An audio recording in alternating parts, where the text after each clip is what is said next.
బెంగాల్లో భారీగా పోలింగ్ జరుగుతోందన్నారు ప్రధాని మోడీ. మొదటి దశలోనూ భారీగా పోలింగ్ నమోదైందని గుర్తు చేశారు. ఎలాంటి భయం లేకుండా ప్రజలు ఓటు వేసేందుకు ముందుకు వస్తున్నారని చెప్పారు. పోలింగ్ ముగియడానికి కొన్ని గంటలే ఉన్నాయని, ప్రజలు పెద్ద సంఖ్యలో ఓటు హక్కు వినియోగించుకోవాలని సూచించారాయన.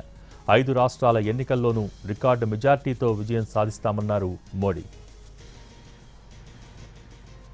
आज लोकतंत्र के उत्सव का भी एक अहम दिन है। बंगाल में इस समय दूसरे चरण का मतदान हो रहा है और जो खबरें आ रही हैं उनसे पता चलता है कि बंगाल में भारी मतदान हो रहा है। पहले चरण की तरह ही जनता वोट देने के लिए बड़ी संख्या में घरों से निकल रही है। लंबी लंबी कतारों की तस्वीरें सोशल मीडिया में छाई हुई है। पिछले 6-7 दशक में जो नहीं हुआ, जिसकी कल्पना भी मुश्किल थी, वैसे निर्भीक वातावरण में बंगाल में इस बार वोटिंग हो रहा है। लोग भय मुक्त होकर वोट दे रहे हैं। ये देश के संविधान और देश के मजबूत होते लोकतंत्र का पुण्य प्रतीक है। मैं बंगाल की महान जनता का आभार व्यक्त करता हूं कि वो अपने अधिकार के प्रति इतनी सजग है, बड़ी संख्या में वोटिंग कर रही है। अभी वोटिंग खत्म होने में कई घंटे बाकी है।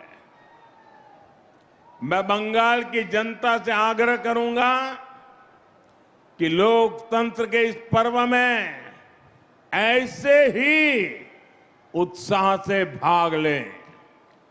साथियों, कुछ समय पहले जब बिहार में चुनाव हुए तो बीजेपी एनडीए ने प्रचंड जीत दर्ज की थी, एक इतिहास रच दिया था।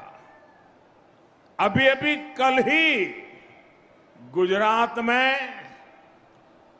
महानगरपालिका, नगरपालिका, जिला पंचायतें, नगर पंचायतें, तहसील पंचायत, इन सब के चुनाव के नतीजे आए हैं। और आप मेरे उत्तर प्रदेश वासियों को खुशी होगी, 80 से 85% नगर पालिका और पंचायतों भाजपा ने जीत ली है।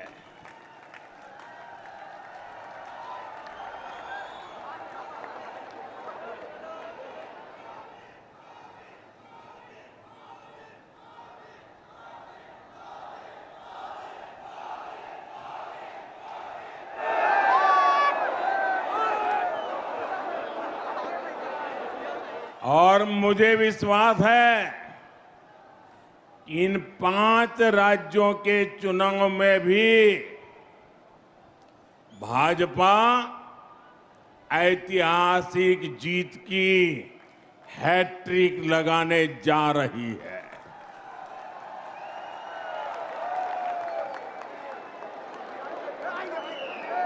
चार मई के नतीजे विकसित भारत के संकल्प को मजबूत करेंगे, देश के विकास की गति को नई ऊर्जा से भरेंगे। आज लोकतंत्र के उत्सव का भी एक अहम दिन है। बंगाल में इस समय दूसरे चरण का मतदान हो रहा है और जो खबरें आ रही हैं उनसे पता चलता है कि बंगाल में भारी मतदान हो रहा है।